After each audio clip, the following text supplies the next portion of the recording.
Welcome to Believe in Colts, where Lawrence Owen and D'Qwell Jackson brings you everything about the shoe. Welcome back to Believe in Colts. I'm Lawrence Owen. With me as usual, D'Qwell Jackson. D'Qwell had a little bit of a rough week last week, and that's why he wasn't here, but he's back this week to talk about an awful game if you are a Colts fan. Oh my goodness. D'Qwell, what'd you think of that?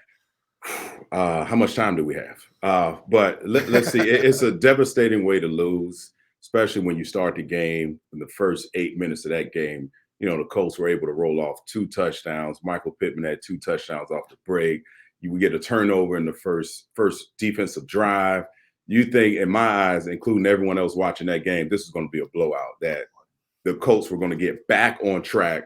And this was, like Darius Leonard said early in the week, this was a must-win for the Colts. And unfortunately, we all saw what happened in overtime. They lose by 3, but it was definitely an entertaining game to watch.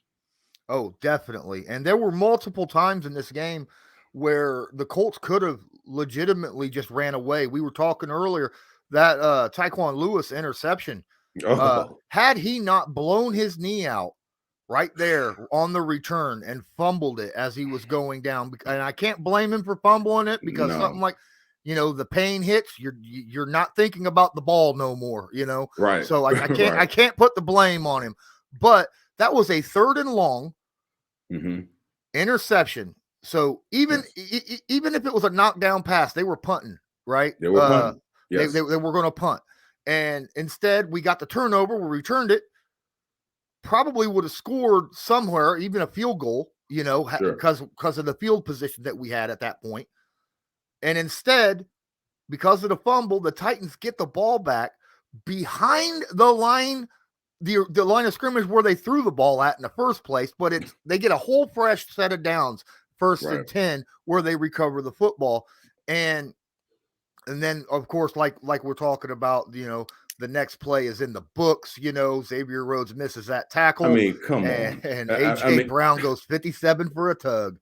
Yeah, I mean, you're on A.J. Brown and Xavier Rhodes. I know I'm going to lay into him a little bit right here, but there's an old cliche in the National Football League. Just do your job. The Patriots have done it for many, many years, and we've seen the success that organization has had. This is one of those moments where, you know, you want to stop things already couldn't be any worse. You get an interception, as you alluded to. Lewis, you know, he blows his knee out. Hope he has a speedy recovery, but the Titans recover the football, new fresh set of downs. And you're on A.J. Brown, one of the biggest, strongest, fastest pound-for-pound receiver in the National Football League. Xavier Rhodes, make the tackle. If you don't make the tackle, push him out of bounds. But don't let the guy scamper for 57 yards. And now the game, that was a critical moment of the game, a turning point of the game, in my opinion. And it just, watching it, all the air just left my body. It's like, oh my God, I can't believe what just happened, because this could have been a moment for the Colts to really take control of the football game. Instead, it was a swing of events. Now Tennessee, you know, has some momentum. They've scored a huge touchdown, and now this is a football game. But at that moment, you got to do your job. You got to do your job, and that's something that's every defensive player. You won't be on that field unless you can play and tackle the guy. As simple as that. But it comes down to a game of inches, and it was a lot of that to go along with this football game, especially towards the last 2 minutes of the game and during the overtime. Oh, no kidding. That was the biggest. That play with Tyquan Lewis was the biggest roller coaster of emotions I have had. I sat here and watched that game live, and I was reacting to it, and I was like, oh my goodness, an interception on 3rd and long. We're about to go up 3 scores, put this darn game in the rear view mirror in the first half, right? All of a sudden, the Titans now changed the complete momentum of the game. And so it was double heartbreaking, because when you saw Lewis go down and the scrum is happening for the football, you see his hand come up and waving, asking for the trainers to come, you know, and that pulled on my heartstrings immediately. And then the touchdown from AJ, just, oh my goodness, it was just my heart was in my stomach. I was like, oh no, not this again. You talk about the end of the Okay. Well, let's say they also was able to bottle up. I know you're frustrated. We all are. They were able to keep Derrick Henry. Now we know he was dealing with a foot injury at the time. No one known, but you keep him on. You bottle the Tennessee Titans for under 100 yards rushing. That's a huge momentum swing, if you will, and a huge confidence builder from the defensive standpoint. But that moment that you talk about was definitely this team that has been battling injuries all year, that's been in every game they've been in that they've lost. There was a moment or two or moments or situations of those games that the Colts have lost. They had a chance. And somehow, some way, they blew it. Either through a blown coverage, a missed tackle, missed opportunity, a questionable call, just whatever the case may be. The game is it's about a game of inches, and this team has not figured out how to play consistent football for a duration of, for a quarter of a season. I know they were coming off of two, straight wins. The Colts or the Titans were coming off 3 straight wins, and this was a big game within the division. You look down the rest of the schedule. You only have 3 division games left. 2 against the Jaguars and the Texans. So I know this Derrick Henry injury affects the entire division. Hopefully, if the Titans can't hold off and take care of business, this gives Colts some more life to say, hey, with all the mishaps and all the injuries and all the things that possibly could have gone wrong, we still have a small window of opportunity to potentially play in the postseason. I actually have a gentleman's bet with the Colts Sports Illustrated guy, Zach Hicks. He bets that the Titans will still win more games than the Colts will, the final games of the season. And I took that gentleman's bet with him. I think it's going to be a charity donation, for whoever wins. Right. But, it's just, I'm kind of looking at it going, I like where the Colts are. Yeah. I mean, they took the Titans to overtime. They took the Ravens to overtime. They took the Rams to the last play of the game. I mean, it's there. They got to learn how to close. They got to learn how to close. If I'd have told you that Derrick Henry in this game got 28 carries for only 2.4 yards a carry, and that Ryan Tannehill threw 2 interceptions in this game, there is no way you'd go, well, the Titans must have won. And by the way, they had over a league high, over 160 something yards in penalties. Yes. In penalties, the most all season by any team. So that is alarming in every which way, because the Colts should have won this football game. They should have won this football game. And I don't know if you want to go to it, but we have to address that play that we spoke about with Carson Wentz. And I know it's early, but I cannot help myself, Lawrence. I cannot help myself. Go ahead. But what the heck happened? This is a moment. This is a moment where obviously the game started off. You couldn't ask for the game to start off any hotter than the Colts, the way they started this game, going up 14-0. It's a minute 33 left in the game. It's tied up, and we're on the 8-yard line, and we decide to call a screen, which is, I'll give you the floor in a second. It was a questionable call. I agree. It was a questionable call. But like I told you, putting my defensive thinking cap on and being in those meetings and understanding an offensive philosophy. So anytime there's the 2-minute drill before the half or the end of the game, every defensive coach is screaming to his players, watch screen and draw, watch screen and draw. Why? Because it's an easy drive starter for an offense. Now, we've seen this from different lenses. I think Carson Wentz at that moment, with a questionable call, you can't make a questionable call any worse than what it is. You have to be able to make a quick decision. Get rid of the football. Get rid of it. Throw it on a lineman's back. Just get the ball out of your hands so you live to see another day, and do not put your team in a even more of a hole by throwing the ball with your left hand to God knows who you intended to throw this ball to, and it turns into a pick six. And now we're scratching our head as if what in the hell just happened? We just saw a really entertaining football game, and we just saw a bonehead play. And not only that, he comes back the next series and he eludes a sack.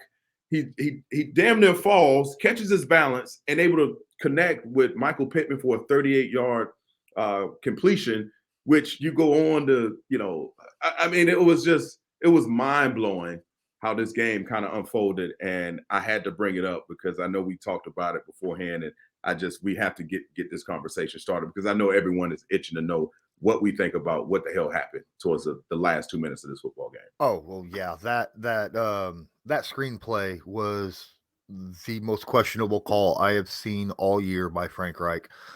There's no way on earth, backed up that far, would I allow my quarterback in a 7-step drop screen pass to a tight end. And I'm saying this, you're going to have your quarterback standing in the end zone and allowing free rushers to come right at him, right? While he's standing in the end zone, and hope that no one is in the way of the pass on that free rushers so that you get the ball off to your tight end so that he could take off with it. It was read immediately, as you said. Frank Reich put Carson Wentz in a really, really bad situation. And this comes back to something I will talk about after I discuss the whole interception in overtime, where you alluded. Yes. That was another one of those things. Yeah. What in the world? You have 5 minutes in overtime. You have the football. Yes. Okay. 5 minutes, all your timeouts, good to go. You have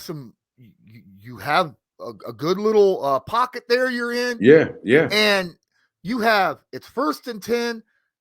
Jonathan Taylor standing right there 5 yards in front of you with no one around him for 15 yards. That's a guaranteed first down, move the sticks. All right. And instead, you push that ball downfield into double coverage, on a play that obviously the Titans are looking for. You alluded to it earlier. It was a questionable decision by Carson Wentz. And we spoke about it before. I scratch my head anytime you pick up the stat sheet and you see that Carson Wentz has thrown the ball more than 25 times. 20 to 25 times is his wheelhouse. That tells me they're playing efficiently on the offensive end. The run game is working. Defenses are getting stops. There's an efficiency about this football team when he can throw the ball between 20 and 25 times. 51 times, that call on that play you're talking about, it's an old school play where you have 2 tight ends off the ball. You have potentially a 7-man protection. That means you have 2 guys in a route. And so what happened? They didn't bring pressure. The 2 tight ends leak out late. You have Jonathan Taylor over the ball. So it's essentially a 2-man route. It's an easy read from a secondary, from a safety standpoint. And not only did Kevin Byard jump the route, he played the game. I mean, who was Carson Wentz throwing the football to? A guy he had targeted 15 times throughout the football game, who had a great impact on this game. He's obviously their number 1 threat. T.Y. Hilton goes out early in the 4th quarter with a concussion. So, yes, everyone in that stadium knew he was going to be locked in to Pittman, and Kevin made a heck of a play. He trusted his experience. And, again, another bonehead decision by Carson Wentz that at that moment, both teams, a field goal would have won the game because both teams, if I'm not mistaken, they both punted. So at that point, after each team gets a possession, whoever scores first, whether it's a touchdown or a field goal, wins the game. And your mind can't be go for the dump it off, dink and dunk. Let's move the chains. Let's keep the defense on the field. Let's make the game easy. And when a decision is made like that, I get your arm strength. He has arm arrogance because he has such a strong arm. He thinks he can, he can hit every window on his target, and he can if he's on target. But we see once you couple that arm arrogance with poor decision making, bad things happen. at the most critical point of a game. And situational football has been the Achilles heel of this team. You cannot beat yourself. And the Tennessee Titans tried to give this game away. They wanted to, with all the penalties and the turnovers. And they just made the play that, and we were in position to make, and we didn't. And it comes down to simplest form of, we were in position to make the plays. Unfortunately, we didn't make them when we needed to. And, Carson Wentz, he takes the bulk of it because the ball is in his hands every snap, 51 targets. I don't like that. I don't like that recipe for us. I don't like that menu when he has to throw the ball that many times. On a day that Jonathan Taylor looked like, again, he was having his way with the defense. You gave him the ball, he was getting plenty of positive yards. I think going into the fourth quarter, he was averaging over 5.5, almost 6 yards a carry at that point. Yes. And he only got 16 touches that game. What in the world are we talking about? Letting Carson Wentz throw the ball 51 times and only letting Jonathan Taylor carry the ball 16 times. It makes no sense to me when it's that late in the game. That's Jonathan Taylor time. Fourth quarter, that's the time you should be feeding the guy, right? Especially when it's close. Right. We definitely should take a piece of what the Titans have done to teams for the last 3 or 4 years. They just dominated in the fourth quarter because why? They're committed to running the football. Again, it's not fancy, it's not glamour ball, but when you have to run it, you have to be able to run the football. You got the guys up front to get it done. Let's minimize Carson Wentz's impact when you have to throw the ball, let's say at the most 35 times, but 51 times. And on the screenplay, again, we could debate this all day long, but it was a questionable call, but you cannot compound a questionable call with a very poor decision that cost your football team. You can't do it. You just can't do it. And in overtime, it's just unexcusable, a guy with that type of experience to not understand the situation of the game. It was first down. Throw the ball away. Don't force it. Throw the ball away. Drive the ball down the field. Field goal wins the game. And now we're having a completely different conversation. Absolutely. So after this game, the Colts are now 3-5. Yes. And the Titans looks like they're going to go the rest of the season without Derrick Henry. Oof. Without a guy who has something like 36% of their offense. More than any other player outside of a quarterback, from a usage standpoint. Yeah. And I've been asked this multiple times across all my social media platforms, so I want to ask it to you. With that being the case and the rest of the schedule happening, are the Colts' playoff chances done, or do they still have a chance? I want to say they still have a chance, and I have to go back to their schedule, right? I think it's not going to be entirely up to the Colts to control their destiny. They have to control what they can. They got to go out here and win. You got to win out within your division. The Texans, we can say, okay, if we play well enough, we can win that game. The Jaguars in 2 weeks, I think they can come out and win that game.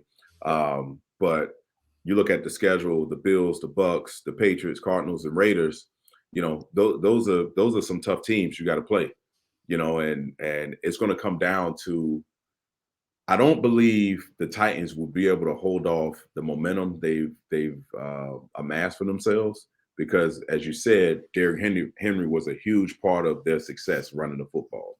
Mm-hmm. I just read someplace they're signing Adrian Peterson, who's another former bell cow, to be able to handle 20 to 30 rushing attempts a game. However, I don't think he just walks in and you give him 30 carries and think he's going to finish the season off.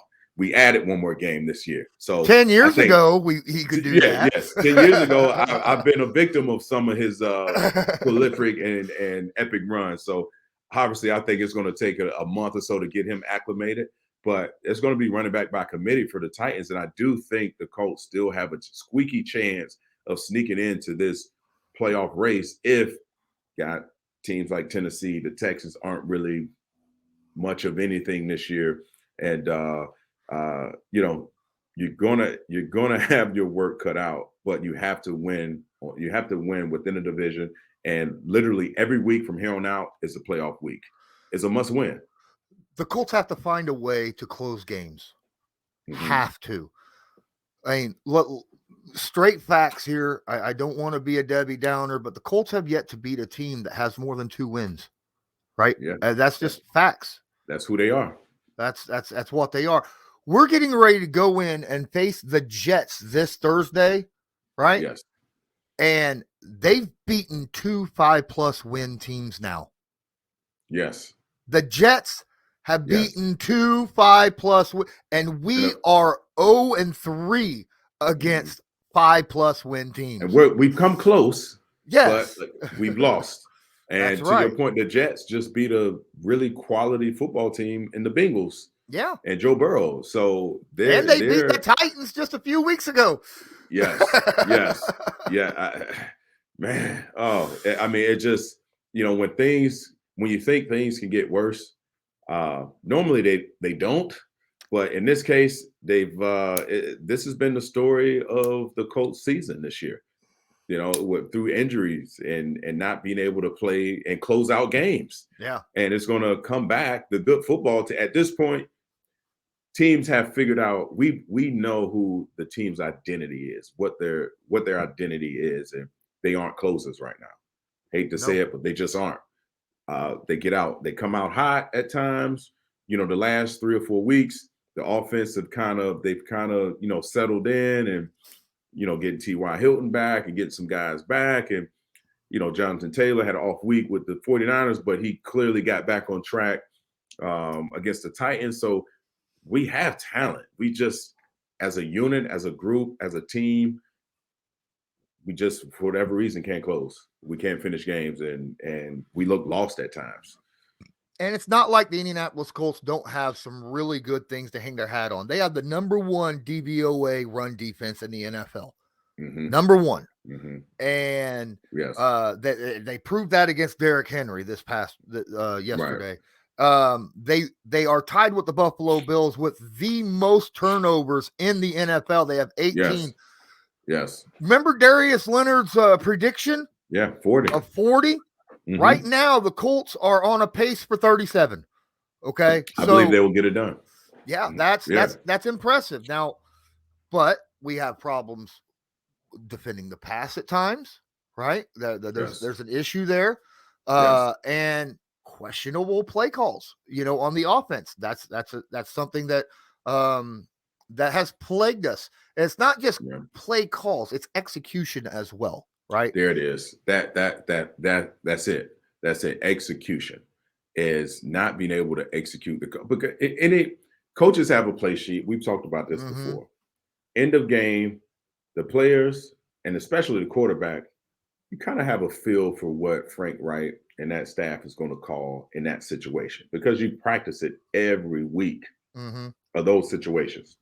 I promise you, they've walked through or either gone through a situation where there's less than 2 minutes to go in the game. You have 2 timeouts. You're backed up. How do we execute? Let's go to the calls. And this is what makes me scratch my head about this call. We may say it's questionable, the call, the run the screen and the debacle play with Wentz and the pick six. But Frank Wright isn't calling something that he absolutely thinks this team can execute. And for whatever reason, that isn't translating to his team. And so you got to go back to the drawing board and figure out, okay, what do we have to do to be successful in critical moments? Because critical moments decide whether you win or lose. And execution is everything. And you hit it on the head every week for the last 8 weeks. This team has not been able to execute offensively or defensively and collectively as a whole and string this together for multiple weeks. See, there's a lot of other question marks about Frank Reich's aggressiveness, saying, well, he goes for 4th downs too much. And I was looking up some stats. Frank Reich has went forward on 4th down 13 times this year. 13 times, which is the league average currently right now is 11. So Wow. he is aggressive, but not much more than the average, right? Right. And then if you go look at his win percentage on fourth down, Okay. That's what fifth, I'm waiting on. fifth best in the league. Okay. Fifth best in the league. So, which means what that says to me is he's going for it about the league average, maybe a little bit more, but he's making the right choices on what plays to make, right? Because if it's working and executing and completing, then that's good. So, with that being said, he's executing fifth best in the league on fourth down and just a little bit more aggressive than what the other teams are in the NFL. Is that, but it's not translating to wins. No, because this team had issues finishing drives in the red zone. You know, they just couldn't put the ball in the end zone for God knows whatever reason. Like the first 3 weeks was like that. Yeah, the first 3 weeks, it was just horrendous. And, you know, this team, this now it's becoming, you know, who are they? Okay, I think they're a team that can create turnovers defensively. I think they play hard. You don't watch this football team and say, hey, these guys gave up. I don't see that at all. I don't even want to start that conversation. I probably shouldn't have brought it up. But from an execution standpoint, I just think Carson Wentz, as much as was put on his plate this year and as much as was expected of his play and how he would take this team to the next level, because everyone wants to see him play that 2016, I believe, season when he was in the MVP conversation. And to me, he's a guy who's a proven poor decision maker in critical moments. And I don't want to turn this into a bash Carson Wentz session, but he is tough. He is a grinder. He's a guy that I would love to have played with because he shows you the game matters, that he wants to show up. But Frank Wright, they have to go back to the drawing board and figure out how we can protect Carson Wentz from himself, because he's got that gunslinger mentality. And to me, he stands out the most because he is the guy who, you know, a lot is expected. He makes the big bucks. And, you know, when a decision needs to be made, it has to come from your leaders and the guys that have the ball in their hands all the time. And he is that guy. That's what the quarterback position is.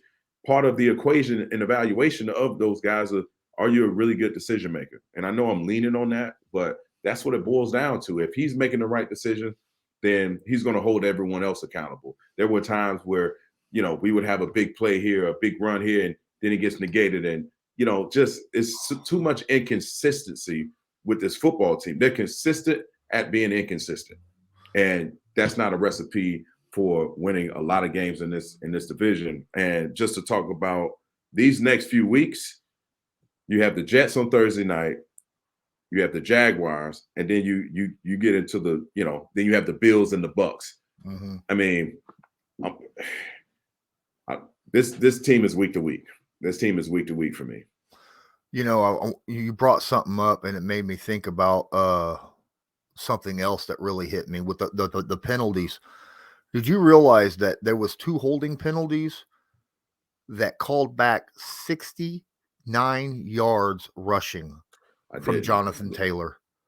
He had 2 30-plus yard runs that were called back because of holding calls.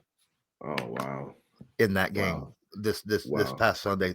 That is huge. You know, I believe it was Reed. It was Reed. Same guy.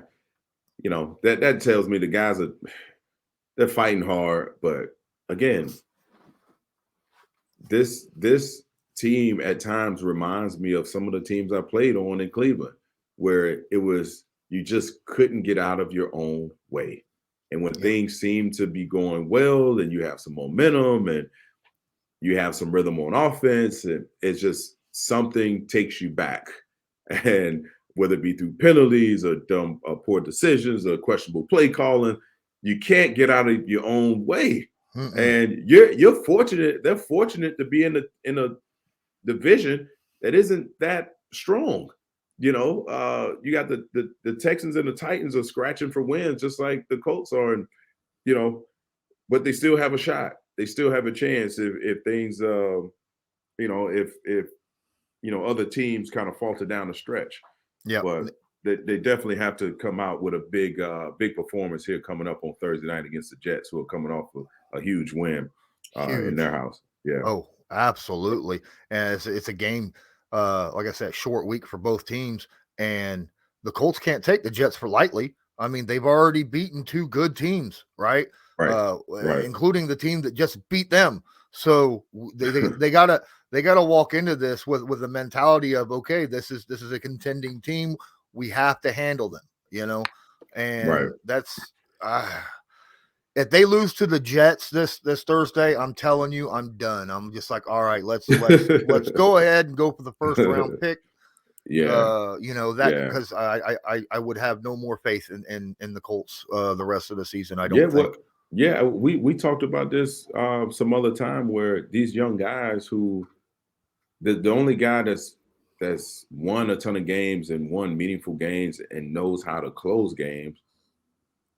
Two names come to mind: T.Y. Hilton and Jack Doyle. That are on this team. A lot of these guys they've had early success with who was the quarterback? Philip Rivers, but never, they haven't dealt with this type of adversity before. And this shows, kind of the growing pains this team has to go through in order to be a better team. And it's unfortunate. We had this team, in my opinion, if Carson Wentz played a glimpse of himself at that MVP level years ago, this team, in my opinion, would have been, Super Bowl bound, could contend with the Kansas City Chiefs and the top team, the Raiders right now, all these teams in the AFC that's playing well. But fortunately, every year is different. And unfortunately for the Colts, it started off bad with injuries, not having Carson Wentz. All this is a trickle effect of everything that happened early in the offseason and during training camp, not having key guys available to build that continuity to get you through those tough stretches of the season. And now we're witnessing, this team just isn't good right now. And it can't play winning football when it needs to. Well, here's the thing. Okay, so Carson Wentz did have to play hero ball quite a bit earlier this season, like you said, due to injuries and guys not there. Running game didn't start off very well. He was under pressure all the time because of the offensive line issues. Receivers weren't quite stepping up quite yet. But over the recent weeks, it's shown the offensive line started getting healthier. Receivers started to pick up. I mean, Michael Pittman Jr. looks like an ex-receiver right now. Has looked like an ex-receiver for the past few weeks. Jonathan Taylor is a stud, and that's established. But we're not using Jonathan. Here's the thing. Carson Wentz should not be put in a situation where he has to put the team on his shoulders right now when he can lean on the rest of the team. And yet the play calling is contradictory to that. And the big question is, how many calls are played or plays are called that were supposed to be run that was audibled out into a pass play? We would not. Right. We will never know. Because of Frank Reich and Carson Wentz, they're never going to sell the other person under the bus. They're not going to do that. They're going to put it on themselves every time, So it just goes to show you. I mean, you have a crowded backfield, and all those guys aren't, those guys are guys that can catch out of the backfield. The mismatches on linebackers, use them. I just you have too much talent to be pigeonholed to just one guy and say, hey, you go out there and and get us a W. No, this is his first year. He hasn't been there a full year and to play and build that rapport with these guys. This is his first year. We got to remember, he's walking into an entirely new situation. These other guys are familiar with each other. They know what they can do. You have Naheem Hines and Jonathan Taylor. Give them the ball. And you also have a guy that you've been meaning to trade, and this talks about getting rid of him. Use him. Take some pressure off of Wentz. Take some pressure. Change it up. Frank Wright, in my opinion, when he was in my mind and when he was with the Eagles, this guy had a bag of tricks up his sleeves from an offensive play caller standpoint. Bring him out. What do you have to lose? We go for, as you mentioned, We've gone for it on fourth down 13 times this year. We have a fifth best conversion rate. Well, heck, you know what? I never understood that offensive philosophy. I'm gonna stay true to who I am, regardless if I'm 3-5 or 5-3. Yep. Let's change things up, man, because at some point, teams are going to realize Michael Pittman Jr. is our best target, is the guy that moves the chains for us. And if we can double him or minimize his effect on the game, what will be the Colts' answer? And right now, we don't seem to have an answer of an adjustment, an in-game adjustments when, okay, your original plan worked, it got stalled a bit. Let's change things up a bit. I don't see that, and it doesn't translate to the execution and the play calling. So there's a lot of holes in a lot of areas in this team that could obviously help their chances of winning football games. But right now, you just got to hang your hat on the rest of the division kind of falling by the wayside, and you slowly but surely creep up and possibly get a playoff berth. But we're a long ways away from that. A long ways away. Yeah, definitely. I feel like I said, man, my hopes for the team is there. I feel like we have the quality of players on the team to be successful. It's just the execution is not good right now. And, if one guy, Carson Wentz was not having a good day yesterday. He was overthrowing people. He was not making good decisions. Frank Reich should have took the ball out of his hands, in my opinion, and especially late in the game, and been like, you know what, Taylor, let's take the game over, or Hines. There was a few times I saw Taylor and Hines both out there on the field at the same time. I want to see more of that. I've been talking about that all year. Why can't we run some two running back formations, more often? Like you say, use the stable that we're so deep at. Right.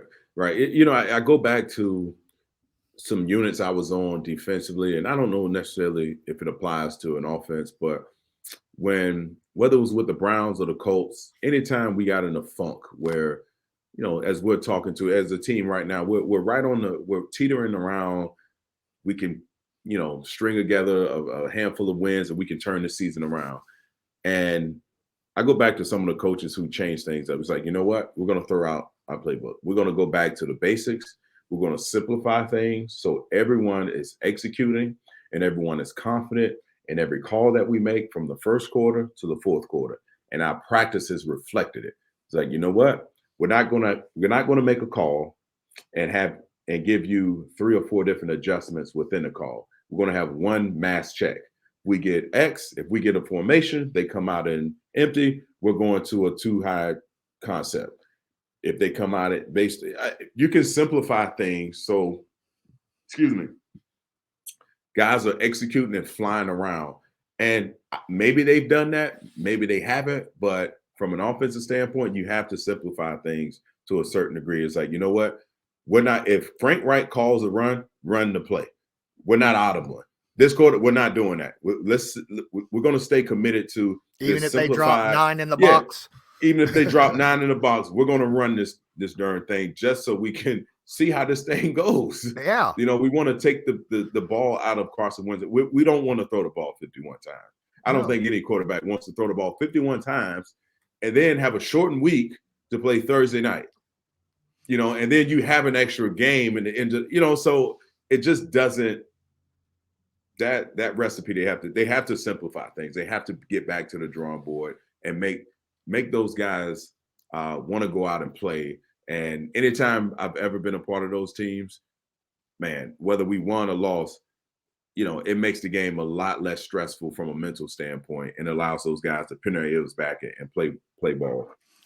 So this podcast is not called Bashing Colts. It is Believe in Colts. And you were talking about earlier, Frank Reich's bag of tricks that he showed in Philadelphia. Now, he did show that on a play in the fourth quarter to tie the game, to put it into overtime, where Carson Wentz was under center at the 1 yard line.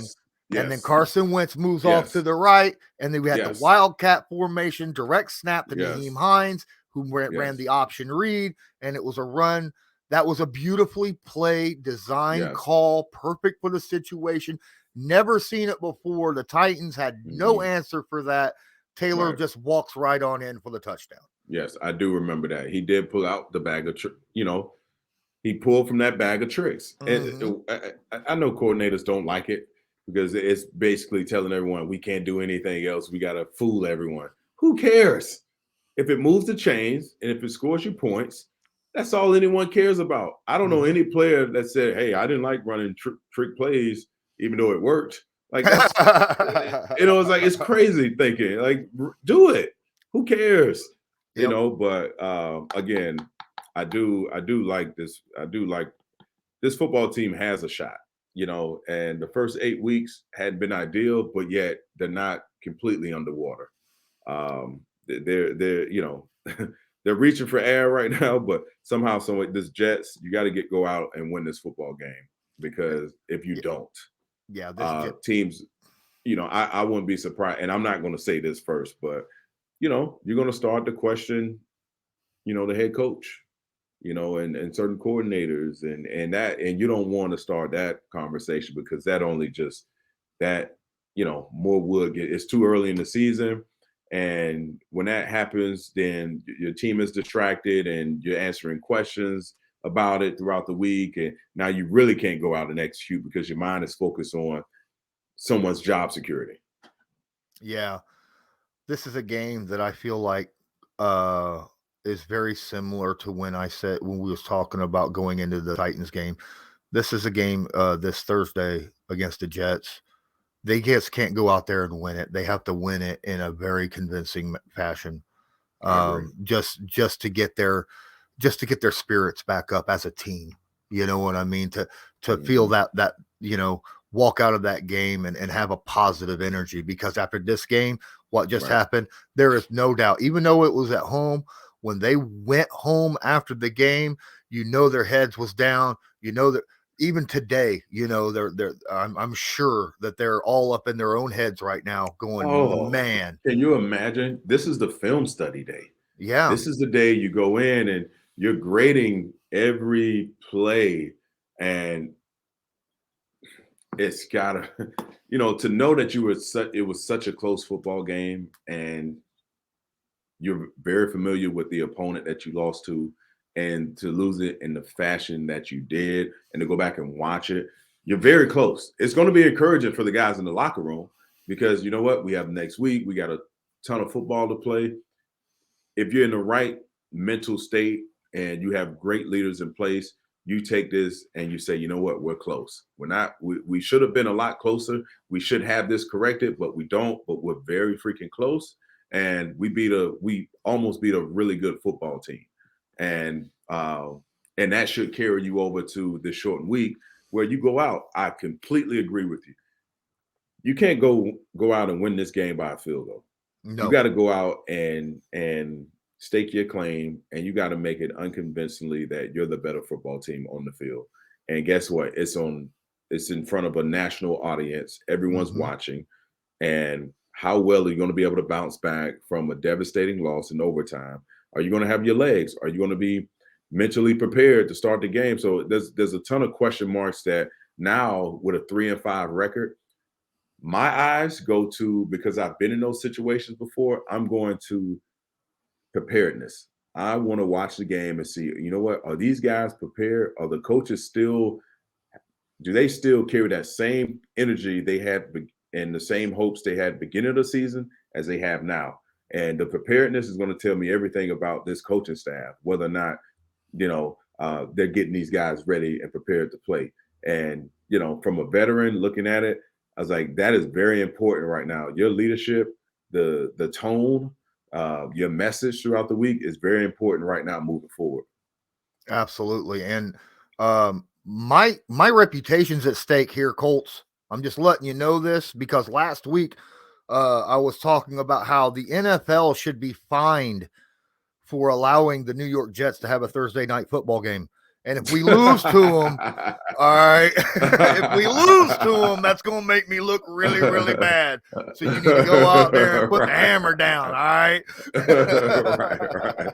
Yeah, because the Jets are bad. They play with a backup quarterback, I believe. Yes. Trick play to win the Yeah.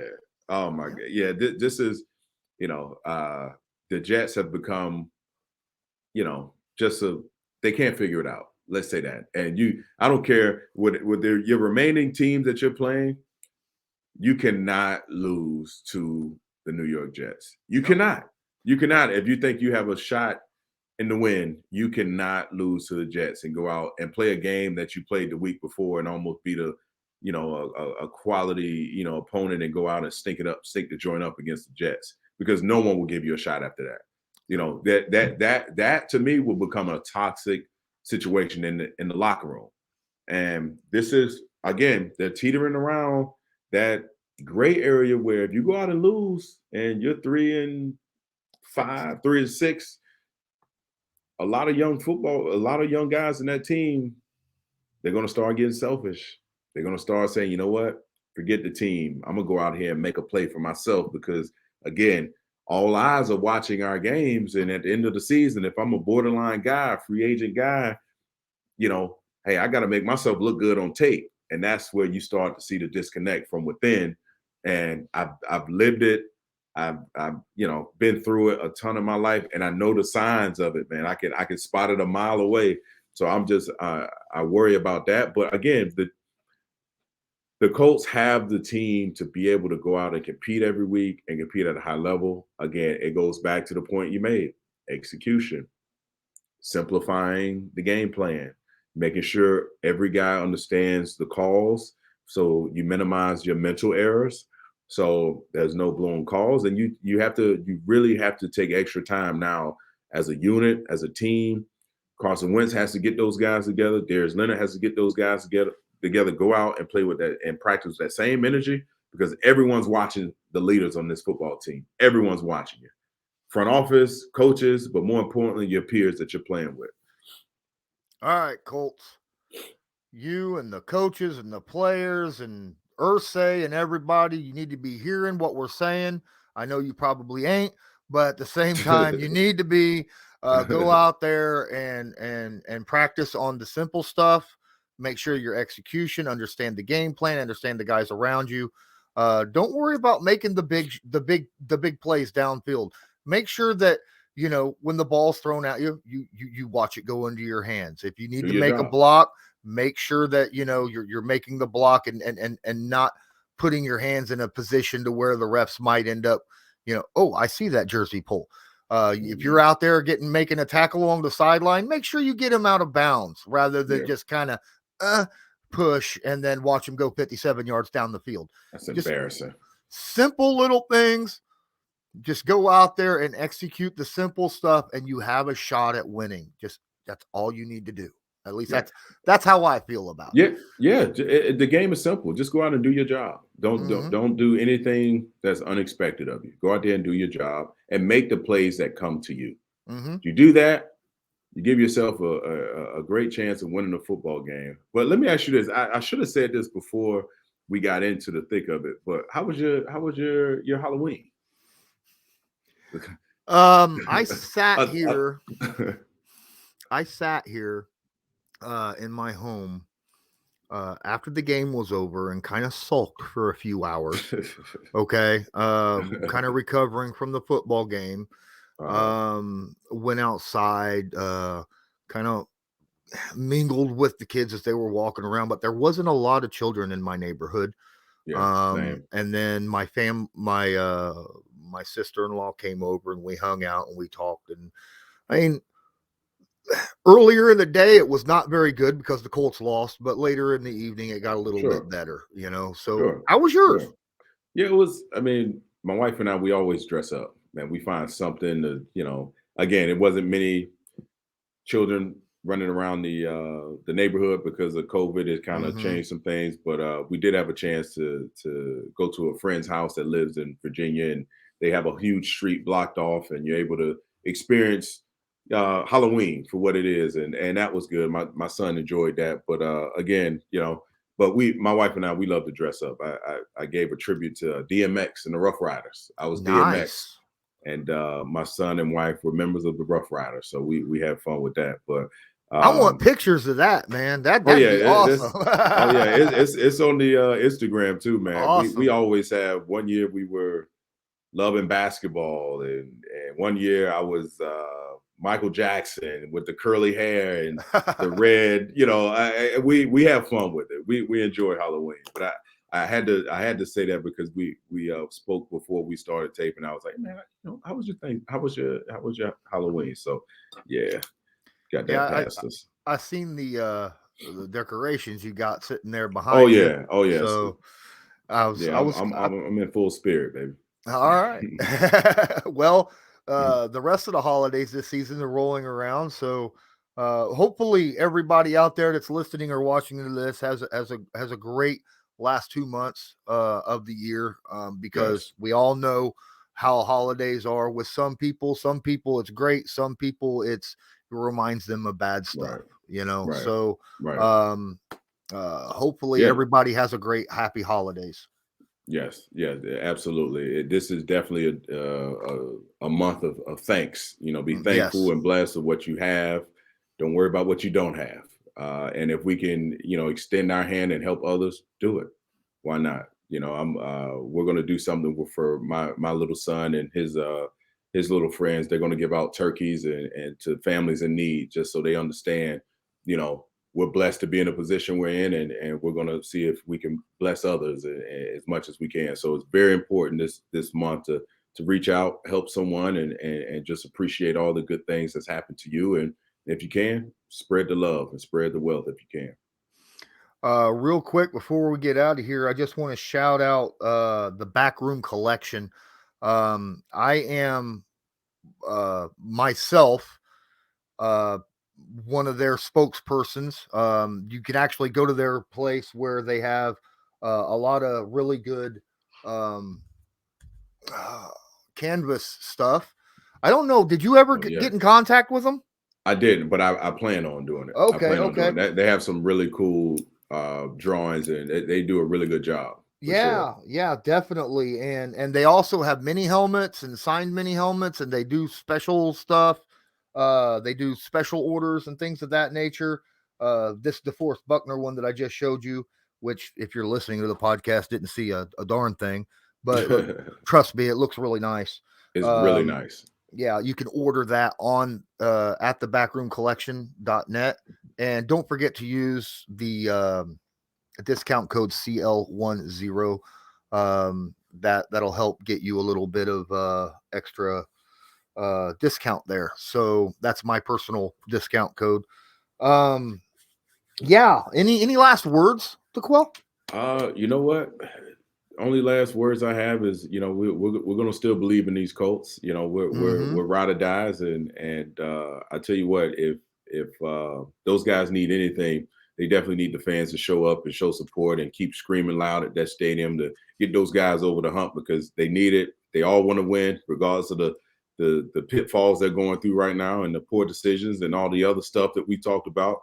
These guys still need that fan base to show up, because I'm sure they're more than appreciative because of the year before when there was no fans in the stands. So absolutely, they need this. They need the support and the shouts and the cheers more so now than anything. Absolutely. It sounded pretty loud yesterday, especially on third downs a lot. I'd like to hear and see the same thing this Thursday against the Jets. Well, I think that'll do it for this episode of Believe in Colts. Appreciate everybody listening. Please don't forget to smash the like button, hit subscribe. If you're not subscribed, tag that notification bell. And if you're listening on the podcast, make sure you go ahead and download it and share it with your favorite social media so that others know that we are out here, because it's people like you that help spread the word about our podcast. And D'Qwell and I are most appreciative for that. Yes, absolutely. And until next time, I'm Lawrence Owen. That is D'Qwell Jackson. And as usual, go Colts. Go Colts.